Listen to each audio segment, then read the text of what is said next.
Leafs fans, it's finally here, September 20th, and the Maple Leafs training camp starts tomorrow morning, and it doesn't just start for the players. Of course, it starts for us here too. So every day throughout training camp leading up to the season, we will have new videos dropping here on this Leafs Digest channel, breaking it all down. And today, we will be starting with William Nylander moving to center, and the biggest news of the day, which we all kind of knew, but it's finally official. Jake Muzzin and Matt Murray will not play this season for the Toronto Maple Leafs.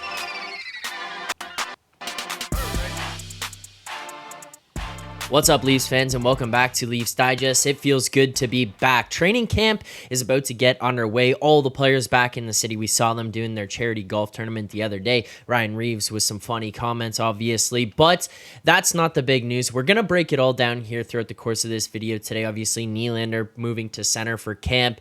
Then we're going to get into Muzzin and Murray being out, the implications that has, what it does for the cap, my thoughts on that, where we're at from there. But before we get into all that, I want to remind people this show is sponsored by rentals.ca. Rentals.ca is Canada's largest apartment hunting network. You can rent apartments, houses, and condos across the entire country from coast to coast. That's right, I'm talking about Toronto, Calgary, Montreal, Vancouver, Ottawa, Winnipeg, Halifax, just to name a few. The website is clean and easy to use, so make sure to go and check that out. If should be the first place that you go and look at when you're going to go and look at renting an apartment, a house, or a condo, rentals.ca is for sure the place to start. I'm in a new apartment here, getting ready for this season to get going, but this is where I moved to, and that is where I started when I was going to do that.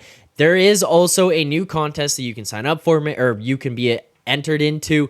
Make sure to go and click the link in our description here. This is not open to residents in Quebec, so make sure to avoid that. If you are from Quebec, you must be 18 years or older to enter. This contest runs from September 1st through October 22nd. You can get a free month of rent. That is correct. A free month of rent. So make sure to head over to rentals.ca, sign up using our link in the description, a free month of rent to anybody signing up at rentals.ca. So make sure to check that out. But let's get into the contents of today's video, and we will start with the most groundbreaking or important one, I think, that people maybe really didn't expect or see coming.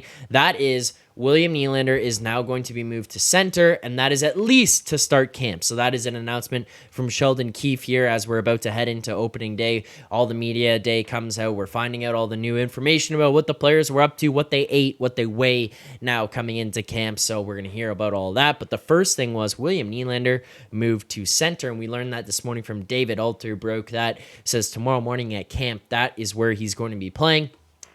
Look, as far as Nylander being moved to center for camp, it doesn't really mean anything. And I know that people are going to sit here and say, oh, great, I clicked on this video to hear you say that. Well, let me tell you this. When it comes to Sheldon Keefe, it means nothing. If Sheldon Keefe was not the coach, I would probably sit here and have a full 10-minute breakdown on what this means for the Leafs, why Nylander's moved there, how this helps, how this doesn't help, whatever it is.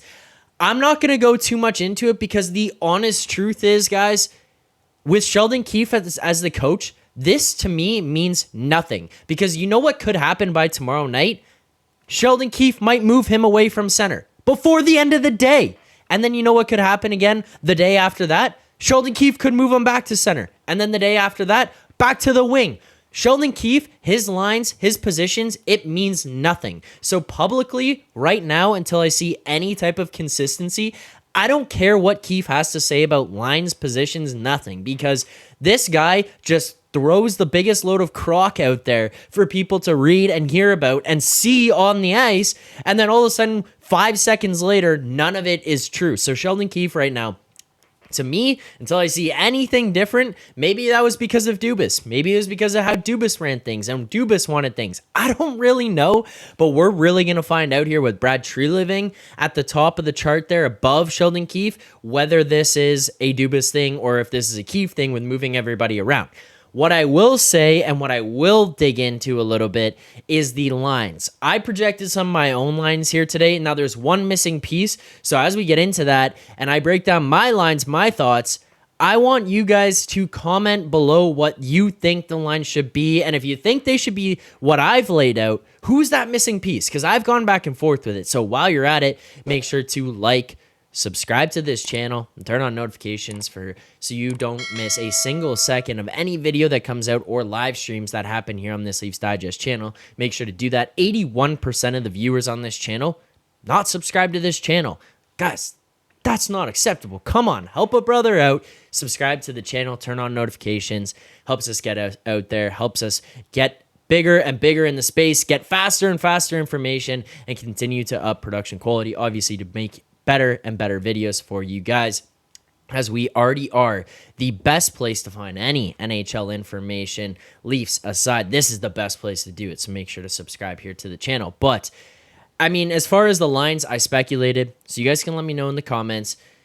Here's what I'm thinking. We'll go line by line. This is assuming Nylander is going to play center and how things will start here for the Leafs. So first and foremost, Bertuzzi, Matthews, Järnkrok. This is because I think that if you move Nylander down to center and you continue to have John Tavares as center, which we've heard nothing to say that he wouldn't stay there, then if you load Järnkrok into the second line and you keep Marner up on the first one, your second line is going to become very depleted because you'd kind of end up with a Nyes, JT, who do you want there? Järnkrok, Lafferty, etc. I think that becomes a depleted lineup, and the whole idea of depth by adding Nylander to center and moving him to 3C is basically washed out the window. So that's kind of where I go with that one. The other thing to support my thought here on this, last year during the playoffs, and especially down the stretch going into the playoffs, Järnkrok performed significantly better in a top 6 role than he did in a bottom 6 role. So for me, I'm putting him up there in the top 6. Let him run with that. Let him play with Matthews. You've got Bertuzzi on the other side. I think that's an upgrade to the line. Instead of having Bunting, Matthews, Järnkrok, you're going to have Bertuzzi, Matthews, Järnkrok. I'm taking that line against last year's line any day of the week. So now we get into the second line here where I was looking at Nyes, JT, Marner. Again, this is more of the play on the JT Marner thing. Marner props JT, JT props Marner, however you want to look at it. That also gives some stability to Nyes over on the left side. He's not looking out there going, oh my God, okay, yeah, I've got JT, but I'm going to have to kind of carry the legs here and move the puck up and down the ice. And I got Calle Järnkrok, who is probably not as good of a player in a position with JT as he might be with Matthews if you're going to play him up in the top 6 of your lineup. So that's kind of where I broke that down and said, hey, Nyes, JT, Marner, you're pretty good on your top 6 there. Here's where things got a little bit interesting for me, and this is where the missing spot comes. Domi left side, Nylander 3C. Who do we put on this right wing? I scraped up and down the lineup. I looked through guys who were right-handed shots who could fit there, maybe swing and play on either side of the ice. The honest truth is I can't find that guy who it's going to be right now. Nick Robertson, potentially, but I think if you do that, that line might end up being defensively weak. They might be physically softer, especially with the combination of Robertson and Nylander there. Again, Max Domi, he's not a bully. He's not going to beat the hell out of people. But Max Domi will stick up for himself, and he's not afraid. That's where his edge comes in. But if you put Robertson there, that line struggles defensively, in my opinion. I think they're a little bit weaker in their own zone, and that's where I'm a little bit concerned. Now, the flip side of this is, like, do you put Lafferty in there? I just don't think he's as good enough of a player to play with those guys offensively. Probably pretty good defensively to go alongside them, but offensively, I don't think he can hang. Pontus Holmberg was the one I debated about for a little bit. I think Max can play the right side. Holmberg, I think, is an NHL player. He's got to get his feet under him.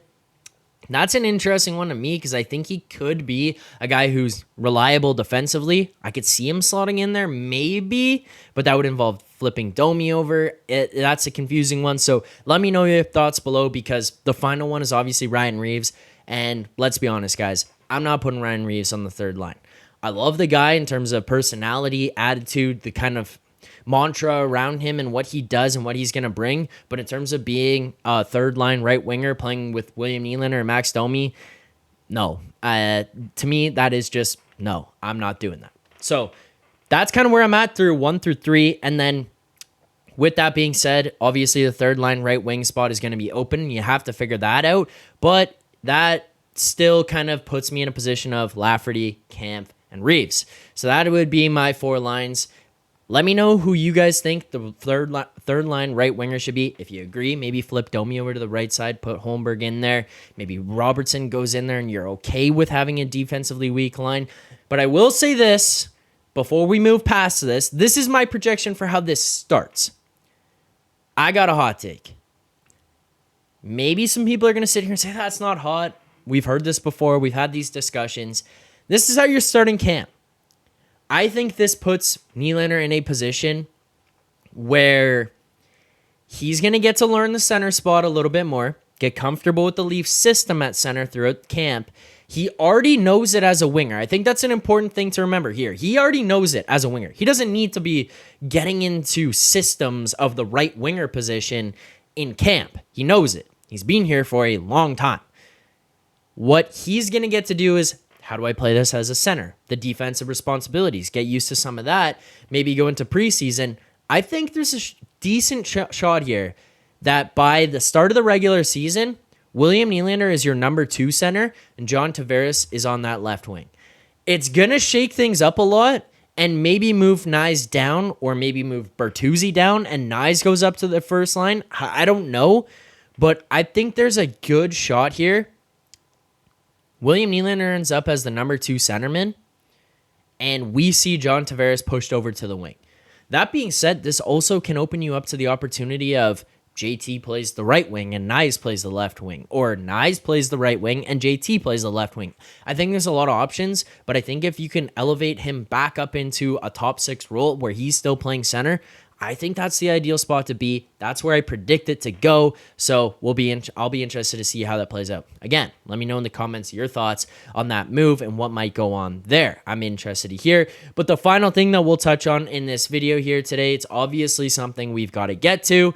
It is the news that Muzzin and Murray will be out for the season. So we do hear today, officially, Matt Murray is going to undergo what is major surgery, significant surgery. Elliot Friedman tweeting this morning in Toronto, GM Brad Treliving said Matt Murray will be undergoing a significant, in quotes, significant surgery. Bracket details undisclosed, and Jake Muzzin will not play this year. So as far as the injury stuff goes, we knew Murray wasn't going to play. We saw people put up a stink about it in the summer. It kind of was the thing. I was like, oh yeah, this is the cap alleviation. This is where you're going to get some of that money back from. Makes sense. It's going to come from a position of, hey, Matt Murray, he's not going to play. That's a lot of money. That's why he doesn't get traded. That's why he doesn't get bought out. Like, this is why Matt Murray is still here technically on the Leafs, is because he's going on LTIR. As for what the injury is, honestly, I'm not going to speculate. We did that enough last year. I was under the impression that it was concussion issues. Hearing that he's about to go significant surgery that's going to hold him out for the whole season, no idea. I genuinely couldn't tell you. Maybe this is back through the concussion stuff that is actually just involved in all of that. And by back, I don't mean back injury. I mean, literally, maybe this is back to the concussion stuff and it's just involved in all of that. And then it was just something that he wasn't going to have an opportunity to get done because he was still trying to play. And he's saying, hey, I'll just take the time to get it now. And maybe the Leafs said, hey, a little nudge, nudge. Now it's time for you to take care of this and get this done now. It's entirely possible that that's part of what went into this. I just don't know what the injury is. We'll wait for more details. Leave the speculation out of it, but in terms of what the specific injury is, but as for what the reasoning may be, yeah, I obviously am going to speculate a tiny little bit on that. And then finally, the last thing, Jake Muzzin being out for the season. Reality is this is probably the end of Jake Muzzin's career. He's an older player. He's dealt with some very significant injuries over the last couple of seasons that have held him out for a long time. They were scary injuries. They were head, neck, spine injuries. These are things that can affect you for the rest of your life after hockey. These are not things to take lightly and say, can you tough through it? Can you figure it out? Can you help the boys win? These are legitimate life impacting moments, injuries that you have to overcome not just to get back on the ice. These are legitimate injuries that you have to deal with to get back to normal life. How can you deal with things in your normal life? So for Jake Muzzin to go through this and to continue to put in the effort to try to return to the ice and return to play and be around the team the way that he was, you see him in the press box during the playoffs, just a tremendous amount of respect, appreciation, gratitude towards Jake Muzzin for putting in that effort, showing up day in, day out. I wish him nothing but the best and the ultimate health here. But ultimately, I mean, we will wait to see what happens with him at the end of the season. And as this goes on, I'm going to imagine, truthfully, this is probably the end of his career. As for what it does for the Leafs here, having these two guys out, people are going to ask, frees up $5.625 million for Jake Muzzin, $4.687 million for Matt Murray, So that's just over $10 million of cap. That's going to go on to LTIR. That will be freed up for this season, for the start of this season. They still are over the cap. They're going to have to get cap compliant before the start of the season. It'll be interesting to see how some of those moves shake out, but Leafs fans, let me know, who's the third line right winger? Would you put Willie up as 2C? Are you moving JT to the left wing? Are you moving JT to the third line and putting JT as second line center? Who's filling in that role? And as well, does Nick Robertson fit in this lineup? I'm interested to hear your thoughts. Make sure before you leave, like this video, subscribe to this channel, turn on notifications, and go click the link in the description of this video to go sign up if you are going to go over and look for a new apartment, house, or condo to rent. Rentals.ca is the place to do it, and you can get a free month, not available to residents of Quebec. You must be 18 or older to enter the contest, so please check that out. But hit subscribe here. Let me know in the comments your thoughts. Leafs fans, can't wait to get into this season. Look forward to seeing you all, and as always, keep believing.